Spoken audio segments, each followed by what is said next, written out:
Tengo una espada que me traje de Transilvania, del castillo de Drácula, cuando viví en el castillo casi 6 meses. Tengo un diente de megalodón que encontré en el Triángulo de las Bermudas.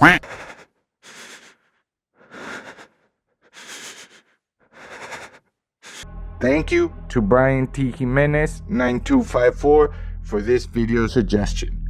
Leave suggestions in the comments and don't forget to like and subscribe for more Tales from Mexico's Underground. Carlos Enrique Trejo Avila was born in Mexico City. Very little about his early years is documented with precision. According to Trejo's own accounts, in long-form interviews, his childhood was strict, marked by family turbulence and shadowed by loss. He has said that the death of his mother left a wound that shaped his adolescence, that violence and chaos pushed him to leave home, that he found refuge in stories about the unknown. These are testimonial claims, his words, not independently verified, but they became the seed of a public persona that would later dominate Mexican talk shows and tabloids. A man who insists he has always lived close to the border between the visible and the invisible.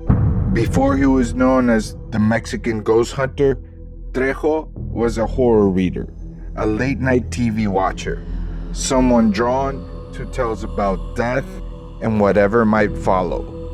He has described strange childhood moments, objects moving, whispers in the dark, silhouettes near the bed. Whether those memories were real, misremembered, or retrofitted by a legend he later created, they set the tone for everything that followed. Fear, curiosity, and the will to turn both into a life's work. In 1995, Trejo self-published a paperback called Cañitas, Una Historia Real. Cañitas, a true story. The title came from a modest house on Calle Cañitas in Mexico City's Popotla neighborhood. Trejo wrote that he and a group of friends once gathered there to play with a Ouija board. According to him, what they awakened that night was not a harmless spirit, but something darker. The book claims that a series of manifestations followed, shadows, voices, objects moving on their own. Dentro de la propiedad había cambios de temperatura, las puertas se abrían y se cerraban. And then, something worse. En el mes de mayo de 1982 se vinieron posesiones.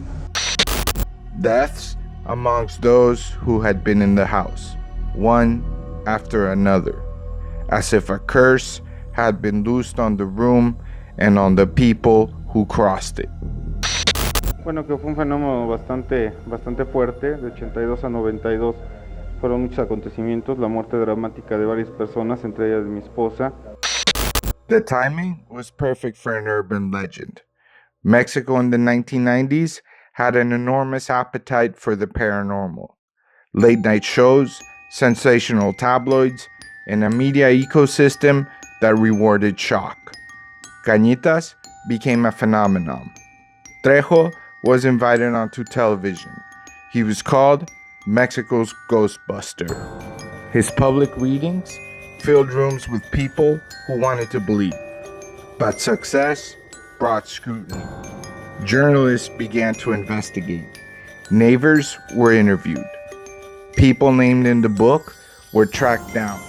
And then the contradictions surfaced. En este caso existe el certificado de defunción de Sofía, en el cual se maneja que existe daño cerebral y además un síndrome de inmunodeficiencia adquirida con 2 años de evolución. Mira, Sofía muere, una de las causas es el SIDA, y en el acta de defunción hay un golpe en el cerebro. Murió en infectología por un tumor que tenía en el cerebro, pero fue después de una golpiza que le propinó Carlos Trejo. Some of the supposed dead were alive. no puso mis apellidos, pero puso mi fotografía en la página número 57 del libro, que es esta. Relatives denied what Trejo had written. The legend of Cañitas began to crack under the weight of the details. Esta casa yo la conocí hace como 9, 10 años. Más o menos. No había nada. Era una casa asquerosamente sucia. Trejo defended himself. He said the book told the truth. He said skeptics could not understand what they had never faced. Ellos mencionan que fue algo creado por nuestra imaginación. For believers, he was a messenger. For skeptics, a storyteller who had fallen in love with his own story. The controversy didn't kill Cañitas. It preserved it. El libro como una fantasía está bien hecho. O sea, bueno, no bien hecho. Es un libro que vendió mucho. In 2007, a film adaptation, Cañitas, cemented the tale as part of Mexico's pop cultural archive. As fame grew, Trejo transformed himself from author to hunter. He adopted the title El Cazafantasmas Mexicano, the Mexican Ghost Hunter. Una posesión de por sí es muy dramática, y dramática sobre todo porque la sufren las personas, y también la sufren las personas que viven a través de un poseso. He led teams into dark houses, abandoned hospitals, and cemeteries. He used night vision cameras and talked about cold spots and electromagnetic fields. He challenged the air, the walls, the unseen. He claimed that science and spirit could meet on camera. He recorded alleged electronic voice phenomena. He staged call and response with whatever he believed was in the room. For some viewers, it was evidence. For others, theater. Either way, people watched. Trejo published additional titles, books on haunted places, encounters with ghosts, and evidence of life after death. Saca evidencias de vida después de la muerte, un libretito por ahí, aparecen las fotografías, la imagen es de una momia, de unos cráneos, de una mano, de una pata, etcétera, etcétera, imágenes de una momia que es única y que yo encontré. He toured with lectures and late-night investigations. Over time, Trejo the writer evolved into Trejo the brand, an author-performer whose signature was to take cameras where fear could sell. The first major televised challenge came from Alfredo Adame, a well-known actor and presenter. On the Televisa morning show Viva la Mañana, Adame hosted a segment that questioned the truth behind Cañitas. Trejo did not appear on the broadcast. Instead, Adame invited Trejo's sister, Norma, and a man whom the book has listed as deceased. On air, both denied Trejo's narrative. What happened next was less about ghosts and more about television. Y seguimos hablando de Cañitas. The segment ignited a national conversation. For the first time, mainstream TV gave a platform to people contradicting Cañitas in real time. Y bueno, pues en la línea telefónica tenemos ya a Carlos Trejo desde Mérida, Yucatán, para que nos platique acerca de Cañitas y para que defienda su punto de vista y lo que escribió.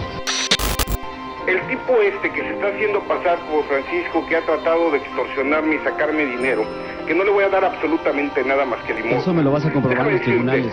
Vamos a aclarar una cosa. Sí. No se dirijan, que dice mi hermana Norma Trejo. Dice la señora Glenda Wong. Ese es el nombre de esa estafadora y de esa charlatana que tienes ahí. Esta señora ha estado en proceso por prostitución, drogadicción.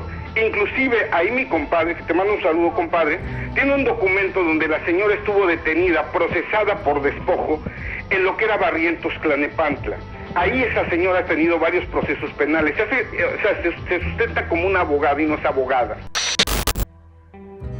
A rivalry was born. Long, loud, and over the years, increasingly absurd. Este problema empieza, es añejo. De repente, este señor y este libro, Cañitas, yo lo hice famoso en la televisión, lo recibí más de 8 veces, sin ser nada el libro ni el escritor, y sin ser suya la historia, lo recibí 8 veces en el programa Hoy. Y lo hice un bestseller y lo hice famoso. Bueno, de repente me invitan al Canal 4 a producir, a comercializar, a conducir programas. Y entonces hago una mesa muy exitosa, que primero fue del Big Brother y después fue una mesa de beneficio social, de suicidio, anorexia, bulimia, y después fue también una mesa, cuando terminó el Big Brother, de fenómenos paranormales, todo este rollo. Entonces, de repente empezamos a tener un éxito inusitado en esta mesa, y de repente este señor que estaba en otro programa del Coque Muñiz me empieza a atacar, a decir que es un programilla de bajo rating, que no sé qué, hasta que un día me harté y le dije, mira, yo no soy igual de educado que Maussan y de decente, porque lo atacó a Maussan y a todos los paranormales, los anduvo atacando, a David Rojas, a los hombres de nueva, a todo el mundo. Y entonces le dije, yo no soy igual de educado y de decente, yo sí te rompo, ya sabes qué. Y entonces, pues ahí empezó, y le dije, ya sabes dónde estoy, aquí estoy, el día que quieras. Adame had already had a reputation for volatility. He fought with fellow celebrities, argued with reporters, and seemed to court conflict the way others court applause. La gente está conmigo, afortunadamente, porque he demostrado durante mucho tiempo que soy un hombre decente, educado, trabajador, con valores, con principios, con escrúpulos. Tú también, chico. Clase de cabrón que es este que necesita. Eres un pedazo naco, fracasado, mediocre, mediocre, y tu madre. Pues imagínate lo que estás diciendo. ¿Cuál es el problema? A mí me das asco tú, porque tu imagen es de verdad asquerosa. Tú me das asco a mí. Ay, qué bueno. ¿Qué te parece? The collision between Adame and Trejo was inevitable. Two public figures built for spectacle, with a single book of ghosts sitting between them. A few years later, Trejo's story returned to television, this time through satire. On Telehit, Incógnito, hosted by Facundo Gómez, aired a segment titled Desmintiendo a Carlos Trejo, Debunking Carlos Trejo.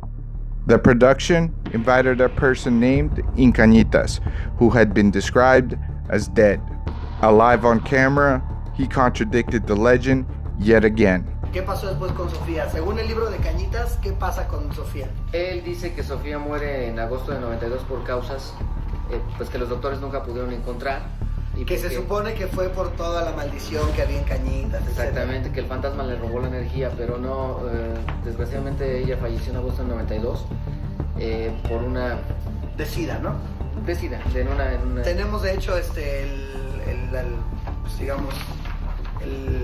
el expediente clínico completo. El libro de Cañitas habla de varias muertes, ¿no? De hecho hay una parte aquí donde vienen como unas cruces donde dice todos los que murieron misteriosamente por haber estado en Cañitas. Si vemos aquí son todas estas personas, se supone que murieron por causas muy extrañas, claro. En Cañitas, más todos los de este lado. Exacto. Entre esos, tú eres uno de los muertos de Cañitas, ¿no? Mira, Carlos cuenta en este libro una historia en la cual dice... Que quería ver si mi mano no se me... A ver, soy un holograma, mira. A ver si no estabas morongas. Pero no, Carlitos, aquí sigue vivo. The show mocked Trejo's methods, his tools, and the tone of his investigations. Ella es Lisbeth Michel, que puede ser que alguien la haya visto en un video donde supuestamente ella estaba teniendo una posesión. Gracias por darme la oportunidad de decirle la verdad a la gente. Soy una persona completamente normal, que no estoy poseída, ni estuve poseída. ¿Y cómo sabes que no estuviste poseída?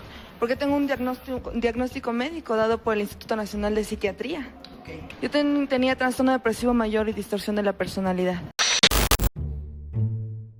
It was comedy, but it landed like a documentary knife.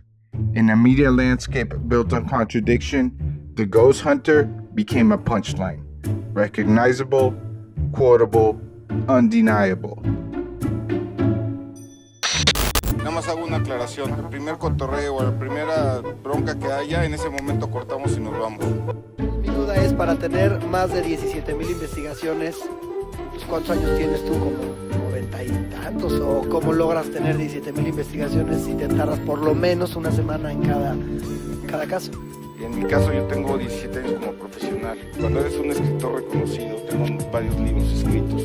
Cuando hago reposición... Tengo mis dudas también, porque yo no soy ningún erudito en la materia. De hecho, reprobé español varias veces, pero hasta yo noté faltas de ortografía en tu página de internet, así que deberías de checarla ahí. Si has escrito tantas cosas, pues sería como para que tu página hablara mejor de ti. Que pues, como un brother que escribe bestsellers va a tener faltas de ortografía en su página de internet. Varios bestsellers tenemos, y de hecho... Uno de mis libros está considerado el libro de Cañitas, ¿no? El más leído en la historia de la industria editorial mexicana, y no lo digo yo. No sé si eso hable muy bien de ti o muy mal del país. No, no es cierto. Ironically, Facundo's team had also flirted with the paranormal in other episodes, including the widely replayed Girl in the Cemetery clip.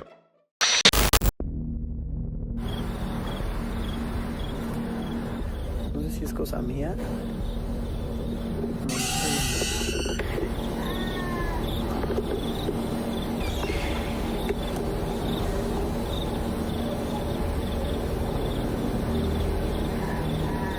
No seas idiota. ¿Qué es esto, güey?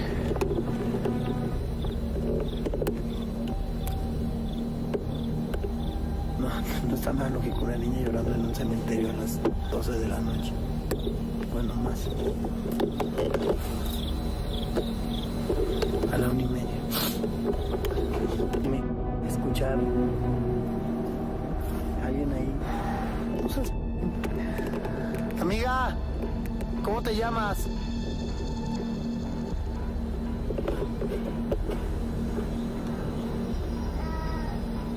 Amiga. Niña. Ay, no seas imbécil. Ya me largo a la...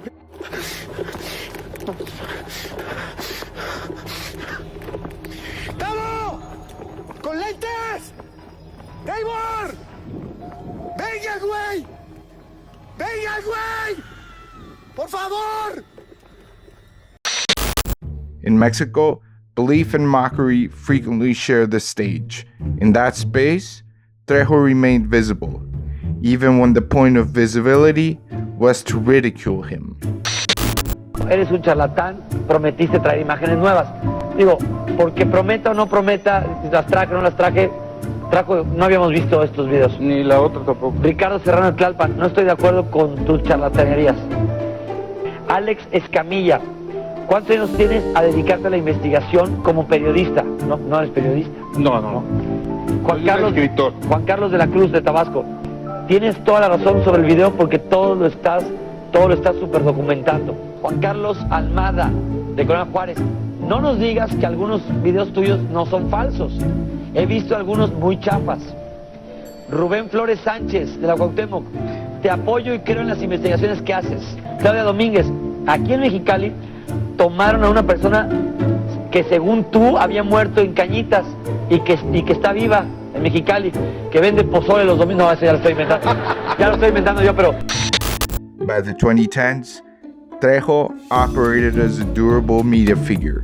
He organized public hunts with night vision gear. He headlined paranormal talks. He sold new editions of Cañitas and kept his name in circulation through radio, TV, and online interviews. He leaned into the spectacle. He understood what the camera needed. For loyal followers, he remained a witness to the unexplained. For critics, he was performance art, a man who sold atmosphere as proof. He also stepped beyond horror into mainstream entertainment, joining high visibility programs, and in 2023, the survival reality show La Isla Desafío en Turquía. A ver, Carlos, tú tú dices que tienes una propuesta, cuéntanos, por favor. Básicamente es eso, subirnos al ring y ya terminar con todo lo que dice este payaso. In 2019, the Adame Trejo feud was repackaged as a boxing match, the so-called Fight of the Century. Press events were scheduled. Es una vida de malviviente, de mamarracho, de farsante, de fantoche. Eso es su vida. Entonces yo voy a malviviente, mamarracho, no tiene cómo defenderte esa acusación tan fuerte. Sencillo, yo tengo los estudios adecuados, estudios que este payaso. Y ese día, ese 2, no hay día que no llegue ni hora que se cumpla. Te voy a hacer pedazos, habladores. Y ahí van a estar, ahí van a estar. Marihuana, pues, ¿qué te parece si nos hacemos un examen de cabello? Viene. ¿Qué te parece si nos hacemos un examen de... Microphones were lined up. The spectacle sold itself. During one of those press events, Trejo threw a bottle of water at Adame. It struck him in the face, cut his eyebrow, and the video went instantly viral. The match was canceled. The memes multiplied. The feud somehow grew larger than both men. Buenas noches, Carlos Trejo, ¿nos escuchas?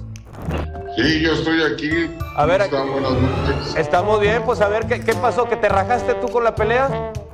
¿Qué pasó, pito chico? ¿Sabes por qué tengo el pito chico?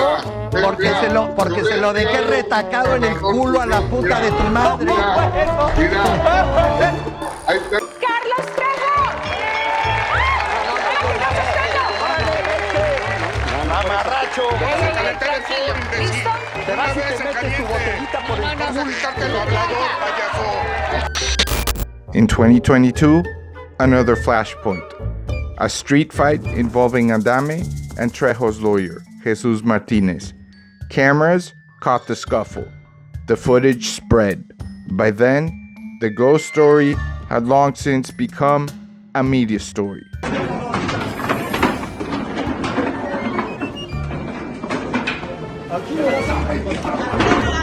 Less about the unseen and more about two public characters locked in a feedback loop of outrage. Younger audiences encountered Carlos Trejo not through his books, but through clips. Shouts at press events, darkroom challenges, arguments on set. The Ghost Hunter became a meme template. Poca gente sabe que soy campeón nacional norte de California de UFC. Me habla por teléfono Gem, que era el fiscal de los Estados Unidos que llevaba el caso de J. Simpson. Un caso muy famoso. Entonces me habla y me dice que quería que por el gobierno de los Estados Unidos yo fuera a dar algunos puntos de vista sobre fenómenos que estaban pasando en la casa donde murió la esposa de J. Simpson. Fui, hice la investigación, chequé y entregué mi expediente al gobierno, el cual ayudó al caso. Entonces quedaron muy agradecidos conmigo y me decían que cómo podían de alguna forma darme las gracias. Y pues se me ocurrió decir, bueno, pues quiero entrar al área 51, ¿no? Y me lo autorizaron. Y de Nueva York tuve la oportunidad de ir al Dakota, donde murió John Lennon. Y ese día estuve cenando con Yoko Ono. Y si montamos todo un equipo de investigación donde pudimos captar la imagen de una sombra, de un varón, en el lugar donde muere Lennon. Tengo una espada que me traje de Transilvania, del castillo de Drácula, cuando viví en el castillo casi 6 meses. Tengo un diente de megalodón que encontré en el Triángulo de las Bermudas. An icon of Mexico's televised chaos. And yet, he kept working. He kept writing, touring, and telling audiences that the events of Cañitas were real. The house on Calle Cañitas still stands.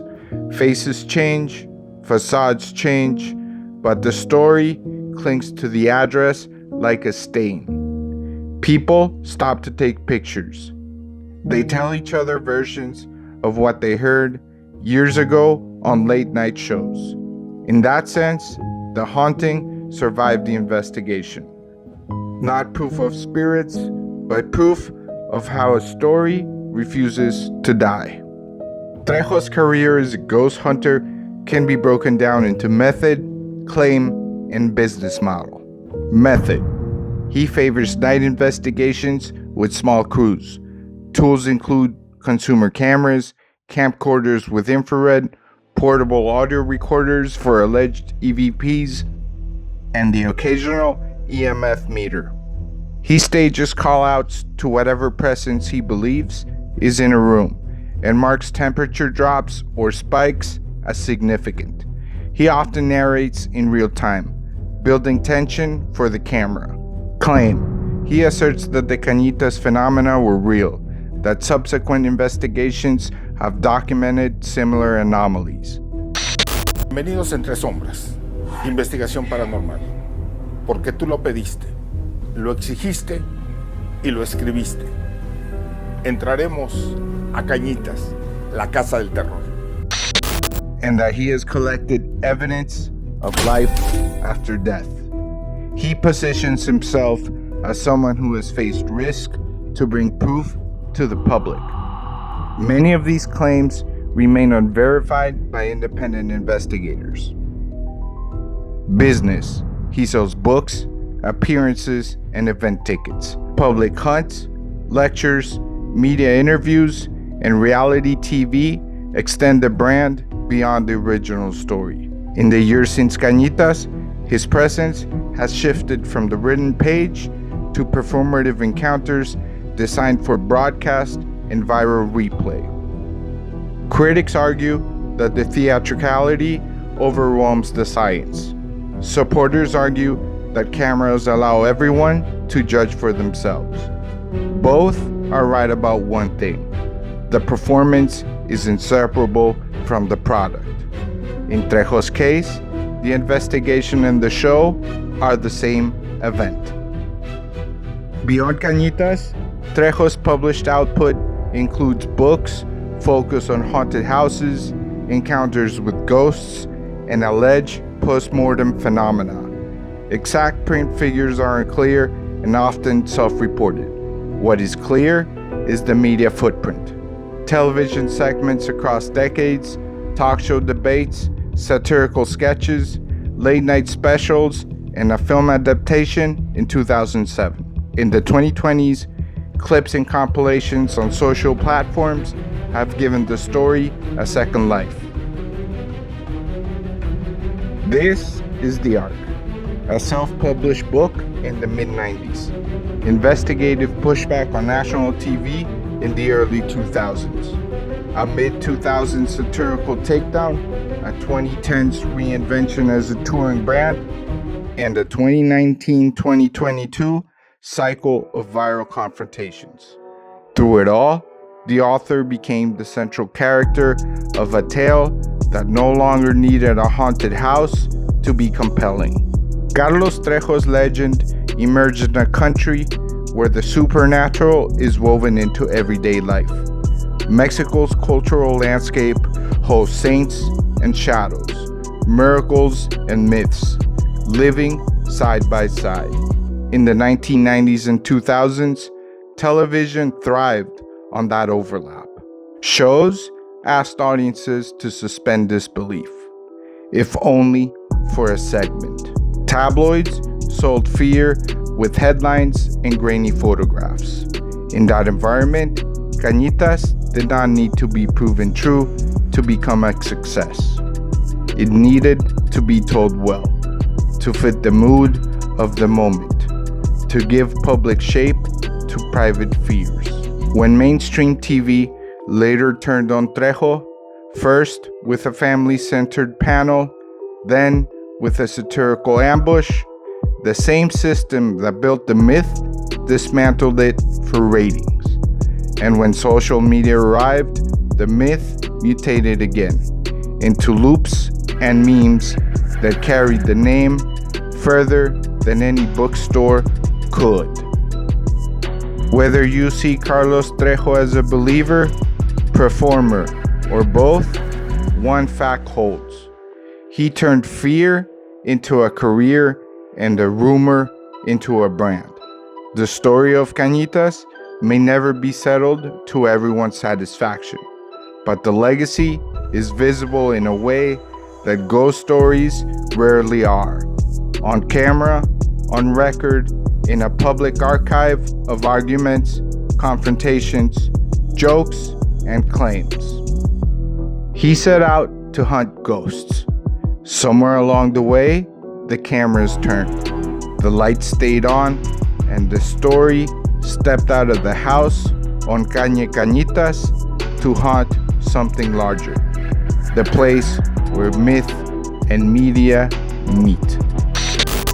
No me gustó escribirle a México, no me gustó volverle a escribir a México y no le pienso volver a escribir a México nada. Don't forget to like, share, and subscribe for more untold tales from Mexico's underground.